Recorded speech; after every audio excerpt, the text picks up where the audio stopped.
Okay, so quick update on the scene switcher and loading the previous level. Um, as you can see, I did some more prints. Um, but ultimately, um, I realized that I just need to be able to reload the current scene. So by saving the current scene, I can then reload it using the original load level. Um, and it does exactly what I want it to do. And then when it comes to going back from the main menu or from level selector to the main menu, I can just call it specifically. Because at no point do I need to actually go to a previous level that wouldn't have you go to the level selector anyway. So I was just over engineering, over complicating. I found a much easier way to do what it is I wanted to do, which means now when you do the you lose, it just calls the load current scene, the scene switcher. And that works on every single level. So yeah. And this is what it looks like behind the hood for these things. And again, if you want to go to a specific level, I just call the level selector scene. And then it saves data and quits. So yeah. Okay, so I've done a lot since yesterday's update where I fixed the scene switching. So just going through the commits alone, um, got reloaded current scene done, got everything working, and the objects no longer collide with each other, which was an issue when you'd get a lot more things coming in. The stars, coins, and bullets would all kind of collide with each other and start pushing each other out of the way because of different velocities. That's all fixed because of the layering and meshing. I will go more into that uh, here in a bit. I added some basic sounds for when things collide with the player. Um, I got options working with changing the sounds and the buses and everything like that. I updated the art for defense to where instead of it just an orange static ring, it's a circling dragon because I like dragons and I figured I could. It's my game. I do what I want. And then I just finished, as of like a couple of minutes ago, a working countdown for when the game's about to start. I need it to also run when you come out of the pause menu. So that's something I still need to add. So that way you get like, you can essentially take breaks, assess what's going on, and then get back into it. Sort of like in a lot of DDRs. Um, I realize in other conversations with people, I compare this a lot to a Dance Dance Revolution style thing. It's just it's a little different, but that's kind of what it is. So okay. So for the transition, I added in the number animation and number label. So those are countdown control node of their own. I've hidden the number label so that way I can turn it on and off easily. And I added in a number animation, which if we go to the beginning, um, starts with a 3, fades to 2, 1, and then you start. And then I can run it in reverse as well if I needed to, but I wouldn't. But yeah, that's how that works. The I also added the texture progress bar for the dragon. Let's zoom in here so you can see it a little bit better. It's pixels, so it's not the cleanest, but it gets the job done. And this is the same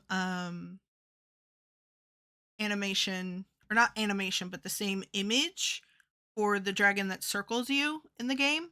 I used it for a loading spinner. Um, Nothing in the game really needs that much time to load, but I figured better have it in there than not. Most things only get to about here anyway before it loads up.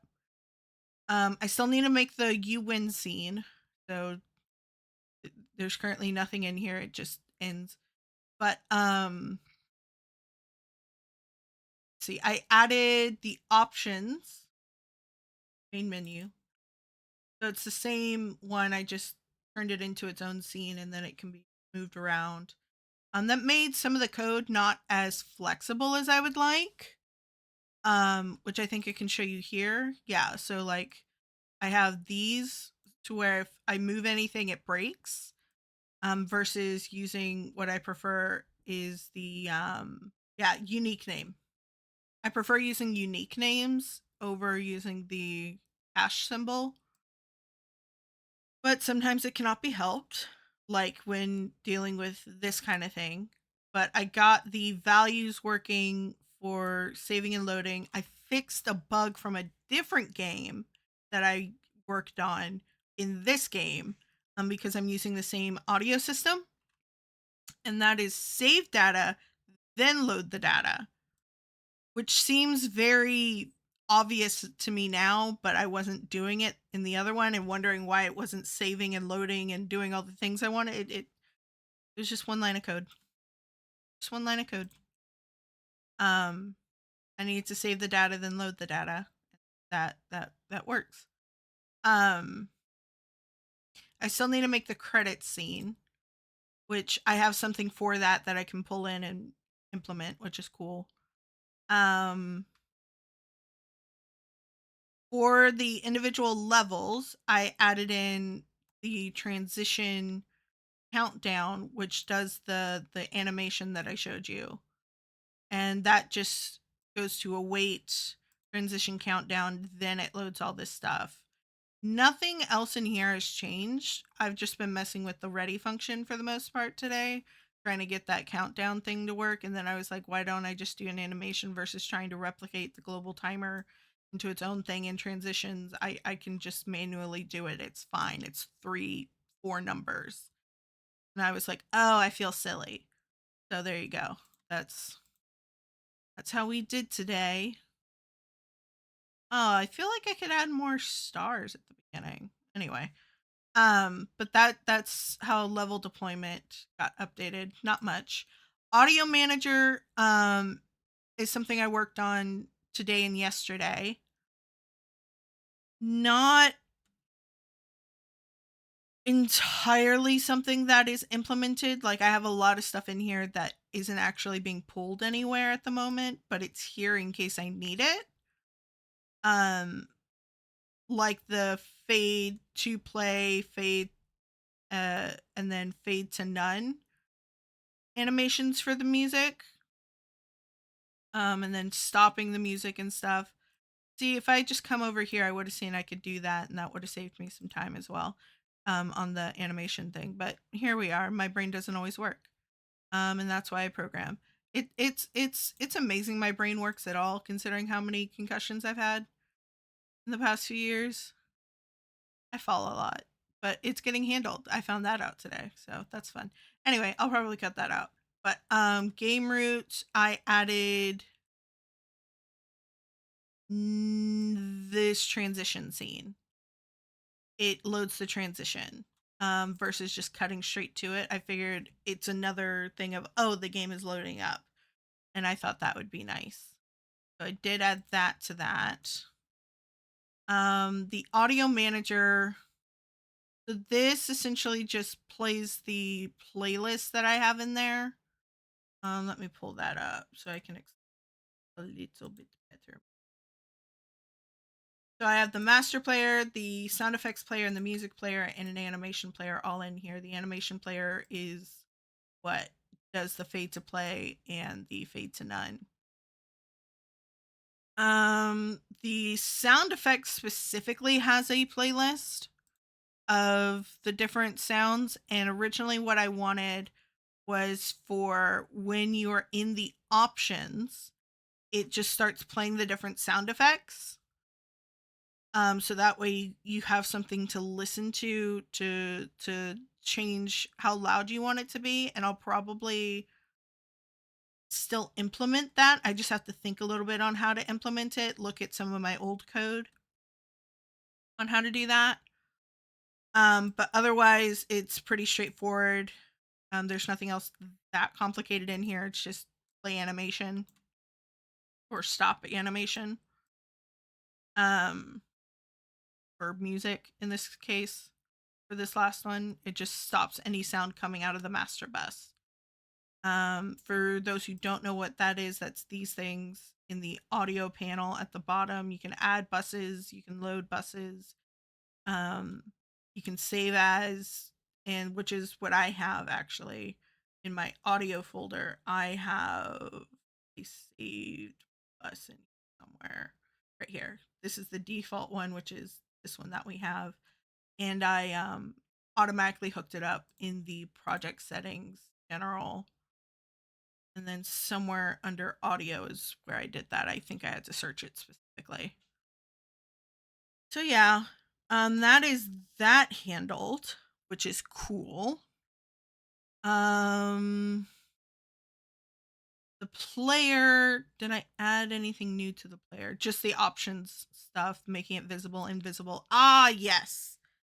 The pause menu. That one nearly got me because I was doing something I'd never done before on how to do a pause menu. Previously, when I would do pause menus, it was mostly engine stop, engine start, changing camera, that kind of thing. But this one needed to be different. Even though the options menu is attached to the player, it needed to function a little differently. So I found a tutorial. Venice Devlog, Godot for how to pause and resume your game tutorial. It's got a lot of views, not a lot of likes, but it freaking works. And he's right. The little trick that makes it work, because you have to make another script. You can make this to where the it's an always node, but when pause works just fine. And as you can see here, I had to add in a parent thing, and I didn't like this. I don't like this at all. I understand why it has to be done, but these make me anxious. But the thing that makes it work is this line right here. Get viewport.set input as handled. That's what makes the whole thing work without an issue. I don't fully understand why. I think he goes into more information as to why. So please go give it a look. But that is the given thing right there. That makes the whole thing work. Because you're using the get tree system. The get tree paused, which can really mess up how your game is working, because when it's paused, next to nothing can be updated unless you have a node that is specifically set to, at the process level, to be enabled when the game tree is paused. And this is the tree over here. So, yeah. So it means everything in here just doesn't work because it's paused unless it is told specifically otherwise, which is something I never really thought about before. So that was cool. Back to the collision issue. That is solved over here in the collision layers mask, which I kind of started messing with and trying to remember how it worked. And I found a video that I'd watched before by Bacon and Games called Godot Collision Layers and Masks the Easy Way. And it is pretty easy. It's straightforward. He goes into a lot of detail. 10 out of 10. Simple thing is that you go in and you edit the layer names. And then for he has it to where 1 is for environment. So if I had environment things, I'd want it on level 1. So that's why I have it to where players on level 2. It's a layering system. And so I just figured I'd keep that, so that way in future I can be like, oh yeah, we need to change this number. It's a whole thing. Anyway, so player is number 2. And then I have it to where the coins, the enemy, and the stars are all different layers because I don't want them colliding with each other. If they were on the same thing, I'm pretty sure they would collide with each other, which is not what I want. So I put them on different layers. And then if I go into, say, the coin scene, go to coin, I put it on the coins layer, and then it is only looking for the player. So I could have had them all sharing the same one, but I just wanted to be certain. So it is only looking for the player. It only exists on layer 3, and the player is only looking for layer 3, 4, and 5, and exists on level 2. And that's kind of how that works. I know that's probably confusing, which is why I'm going to send you over to the other guy. He goes into more detail about how that works and why it works. This is just me trying to be like, quick. This is how it works, as a refresher, mostly for myself or any of us who find this video and find it helpful. Let's see. What else did I do? I did a lot while also feeling like I did nothing. Oh yeah, the visuals. I forgot I went in and messed with the themes of everything. Those look different. I'm still not certain I like it, but it is what I have at the moment. It is what I have at the moment. So let's see. I'm gonna go ahead and play the game because I think that'll be the first time we see the game. Okay, so we can hear it. So it had a little bit of an issue with the music at the beginning. That's not fun. I need to add in a delay. But we're gonna hit apply. As you can see down here, that updates and then loads. Then we're gonna hit play. It kind of started doing the loading screen and then it ended because it loaded everything. I currently have it to where the save file has it to where I have beat everything, so that way I can easily go in and test different scenes. But we're gonna start on level 1. It does a countdown, and then the game starts. Oops. I don't know why it sends 2 projectiles at you at the beginning. I figure because it's already ready, and so it thinks the game has started. That's all I can figure. It's not a bad thing. It keeps you on your toes. But I know it's going to get even more difficult as the game continues on. Because there's 6 levels and... yeah. That's not bad. Yeah, it does it on both of them. So every level it's going to do that. So it's going to get harder and harder at the start.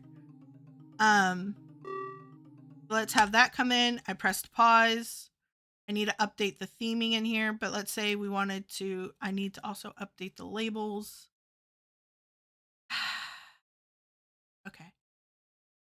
But let's say I brought the master down and then I press apply, which saves it, and then I press pause again. It comes right back where it was. So the pause menu works. I just want to show that off. It's not continuing the play of the music. That's something I need to look into. But it does pause everything. So we're at 38, 37. We're still at 37. So everything still works. It picks up where it's supposed to. I have pause set as P because that makes the most sense. I don't want people getting flustered when they're playing and having to think, which thing do I need to press? It's pretty common. It's P. They can use their other hand, look down quickly, and pause. I need to probably add a quit button from here or level select from here as well. I think would be nice. Because right now you just get sent straight through until you finish. But yeah, I think, let me double check my commits. Got that working. Oh yeah, you never got to see how the art works for defense, so let me pull that up real quick. Animation sprite, defense. I want this to be auto loop, and then we're gonna run current scene. Oh man, that doesn't work, but you can kind of see in the corner that it did what I wanted. Animation sprite frames, idle. That one. I need to go back to how it's supposed to be. But it just spins like that, like an Ouroboros, and I just think that's fun. I need to turn it looping off because I want it set there, turn it on. So yeah, those are all the things that I did. And I mentioned all the things I still need to do. So I will see you guys on the next update.